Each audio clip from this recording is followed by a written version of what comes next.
Greetings to you, my listening friend. God has kept you and me since the last time we met. Let us thank Him for that. I hope you're well by the grace of God, you and your children. In Psalm 104, verse 14, the Bible tells us, He causeth the grass to grow for the cattle.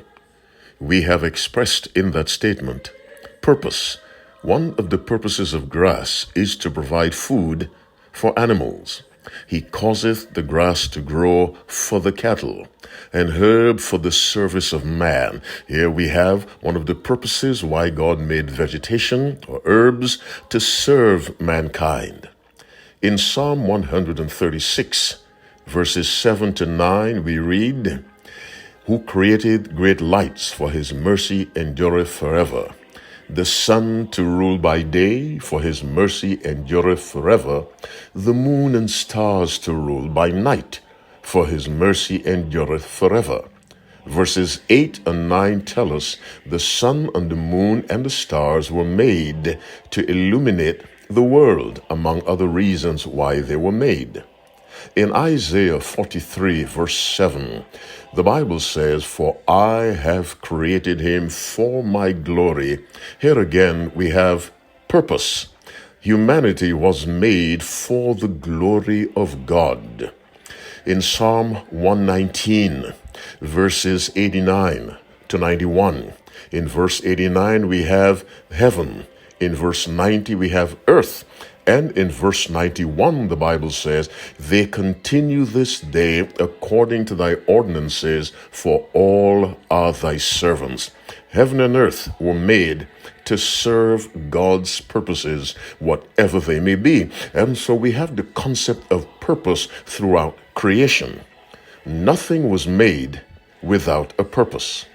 The purpose upon which I wish to dwell is the one found in Isaiah 43, verse 7.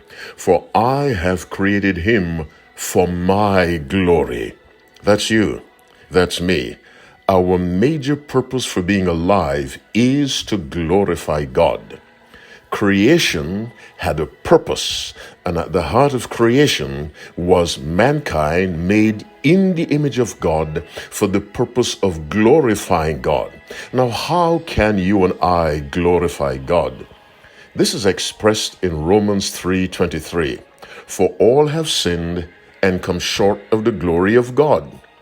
If sinning brings us short of the glory of God, it is obedience through faith that brings us up to the glory of God in the sense that we properly reflect His image in our lives. Obedience, my listening friend, is the way we fulfill the purpose for which God made us, which was and is for His glory.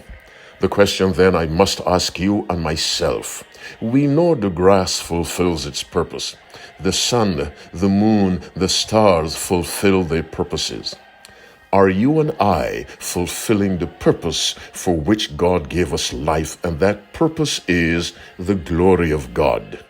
Quite simply, as you keep the Sabbath holy, or as you consider wisely keeping the Sabbath holy, ask yourselves, am I fulfilling the purpose for which God gave me life?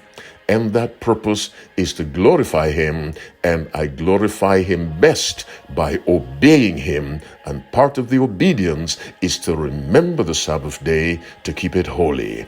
May the Lord bless you as you keep the Sabbath holy and remember that you were created for a purpose. Happy Sabbath, and God bless you and your children.